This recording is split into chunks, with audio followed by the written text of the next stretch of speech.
예수님께서 잡히시고 십자가 달리기 전까지의 모습을 보면 계속해서 이리저리 사람들에게 끌려다닌 모습들이 보입니다. 오늘 우리가 보는 이 장면은 예수님께서 마지막에 십자가형을 언도받은 빌라도의 이 법정, 사람들 앞에 선 모습을 보는데, 이 모습을 미하일 문칸 씨는 이렇게, 헝가리 작가인데 그리고 있습니다. 에케 호모라는 작품인데, 이것을 번역하면 이 사람을 보라입니다. 이 사람을 보라고 얘기한 것은 빌라도가 아무리 봐도 여기에서 이 사람들이 찾는, 다른 사람들이 찾는 죄를 찾지 못했기 때문인데요. 실제적으로 예수님 그러면은 어떤 과정을 거쳐서 이런 십자가형을 언도받게 되었을까? 예수님께서 서신 법정은 말씀을 보면 세 가지로 나눠집니다. 첫 번째는 이 가야바의 법정에 서게 됩니다. 이것은 이제 산헤드린 공회라고 그래서요, 유대의 가장 큰 종교 재판소입니다. 특별히 여기에 대제사장이었던 가야바는 예수님을 신성모독죄로 고발받고 또 처벌하려고 했는데요. 예수님께 물었습니다. 네가 메시아냐? 하나님의 아들이냐? 많은 사람들이 예수님에 대해서 여러 가지 모함을 했지만 사실 이 재판은 그 자체가 불법이었습니다. 왜냐하면은 제대로 된 산헤드린 회의와 법정을 하기 위해서는 하루를 지난 오전 이후에야 어쩌면 선고를 할 수가 있었었는데, 이 재판은 사람도 제대로 모이지 않았고 뿐만 아니라 날치기로 밤중에 통과한 말 그대로 불법적 재판이었기 때문에 이미 이것은 성립되지 않는 죄였습니다. 두 번째로 예수님은 보시다시피 빌라도의 법정에 서게 됩니다. 빌라도의 법정에 서게 된 이유는 무엇이냐면은 바로 대제사장들이 빌라도에게, 당시 로마 총독이었던, 유대의 총독이었던 빌라도에게 예수를 처벌해 달라고 요구했기 때문입니다. 신성모독죄로는 처벌을 받을 수가 없었기 때문에 그 당시 사회법정에서 빌라도가 가장 싫어할 만한 이유를 대었습니다. 그게 뭐냐면은 내란 선동죄였습니다. 사람들을 마음을 부추겨서 로마에게 세금도 못 내게 하고, 그리고 나라를 선동하고 뒤집기로 하고 한다는 이 죄목을 쓰게 됩니다. 그래서 빌라도는 실제적으로 신문을 하게 됩니다. 이때 빌라도가 뭐라고 물어보냐면 네가 정말 유대인의 왕이냐라고 물어봅니다. 말 그대로 내란죄를 네가 했냐라고 물어봤었을 때, 오늘 이 말씀에는 그게 드러나지 않지만 예수님은 여기에 대해서 맞다고 얘기하시면서 그 이유를 설명하십니다. 그 이유가 뭐냐면 예수님의 나라는 이 땅에 속한 것이 아니고 하나님 아버지의 나라라고 이야기를 하십니다. 이 말 자체가 빌라도에게는 어떻게 들렸냐면은 이 사람은 정신이 나갔거나 아니면 정신이 온전해도 나에게, 그리고 로마에게 해가 되지 않는 사람이라고 생각했던 것 같아요. 그래서 이에 대한 책임을 좀 모면하고자 싶어서 그 예수님의 출신을 묻습니다. 그랬더니 예수님은 갈릴리 사람이라는 것을 알게 되었어요. 그래서 그 당시 갈릴리의 관할권을 가지고 있던 헤롯 안데바스라는 세례요한을 죽였던 그 헤롯인데요, 그 사람의 법정으로 이송을 하게 됩니다. 역시 여기서도 내란 선동죄를 가지고 죄를 따져 묻게 되었는데, 헤롯은 사실은 그런 관심보다는 예수님이 무슨 신기한 기적을 보인다는데 그게 어떤 일인지 궁금해서 예수님을 마치 서커스의 곰처럼 여기면서 예수님을 희롱했던 장면들이 나옵니다. 여기서도 이런저런 것을 따져봤을 때 죄를 찾지 못하자 최종적으로 다시 빌라도에게 예수님은 인계되게 되는데요. 그때 빌라도는 이렇게 신문의 결과를 사람들에게 이야기를 합니다. 우리 함께 14절의 말씀을 같이 한번 읽어보도록 하겠습니다. 시작. 이르되 너희가 이 사람이 백성을 미혹하는 자라 하여 내게 끌고 왔도다. 보라, 내가 너희 앞에서 신문하였으되 너희가 고발하는 일에 대하여 이 사람에게서 죄를 찾지 못하였고. 죄를 찾지 못했다. 무죄였습니다. 그러면 첫 번째 재판은 성립이 안 되고, 두 번째 재판도 무죄, 세 번째 재판도 무죄. 그러면 예수님은 이제 풀려나는 일만 남게 되는 것이었습니다. 그런데 대제사장들과 혹은 그들의 무리는 이것을 그냥 내버려 두지 않았습니다. 왜냐하면 이들에게는 이러한 모든 법정을 통해서 꼭 하고 싶었던 일이 있기 때문인데요. 34절에 보면은 이들의 속내를 이렇게 이야기하고 있습니다. 너희 법대로 재판하라. 우리에게는 사람을 죽이는 권한이 없나이다.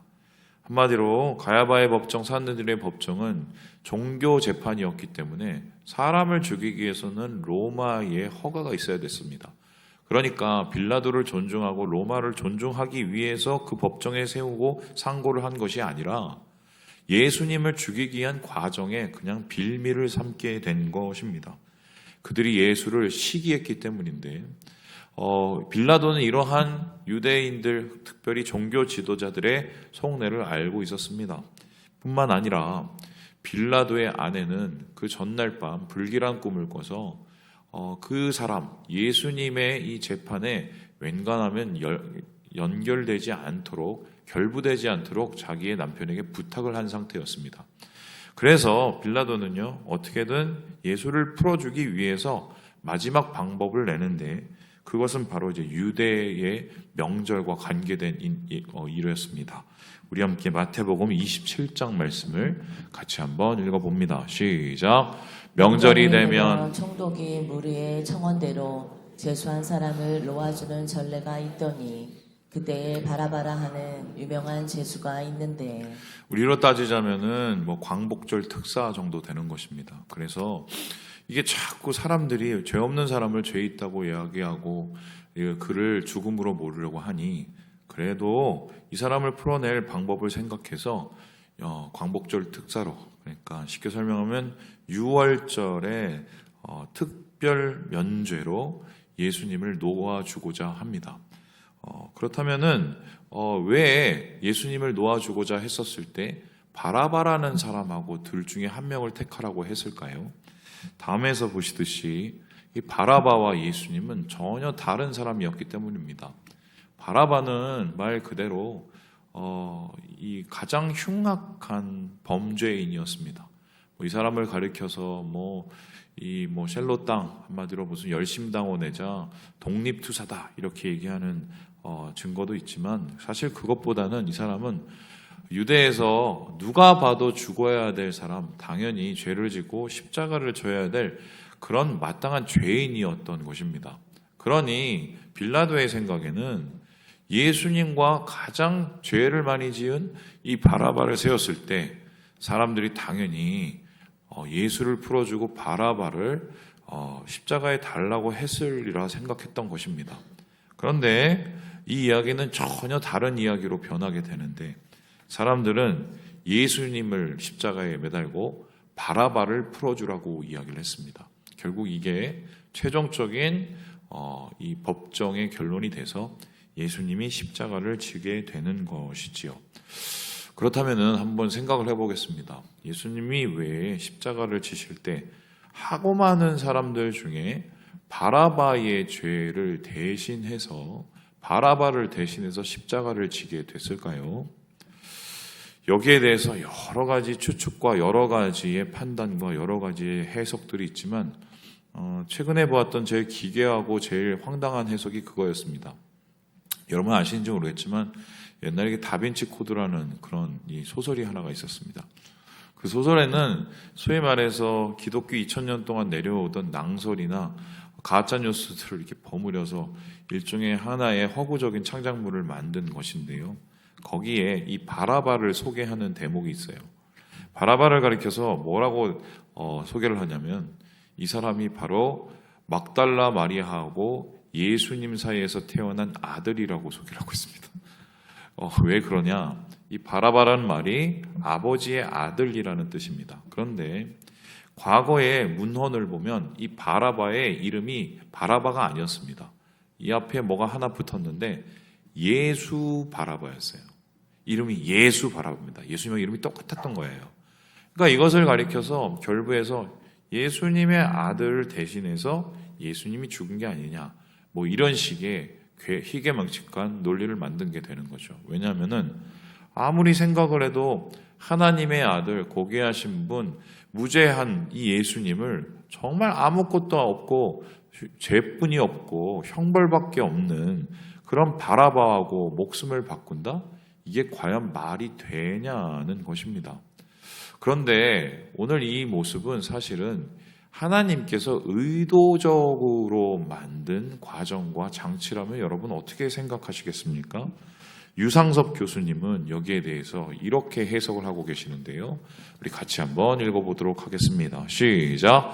마땅히 행한 잘못에 따라 중벌을 받아야 할 사람이 중벌에서 벗어나고 중벌을 받을 죄가 아무것도 없는 예수님은 가장 무거운 중벌인 십자가 처형을 받아야 했다. 이러한 모순적인 사실은 예수님의 십자가를 통한 대속적인 구원 진리를 보여주기 위한 것이다. 하나님의 주권적인 섭리 가운데 예수님의 대속적인 희생이 역설적으로 나타난 것이다.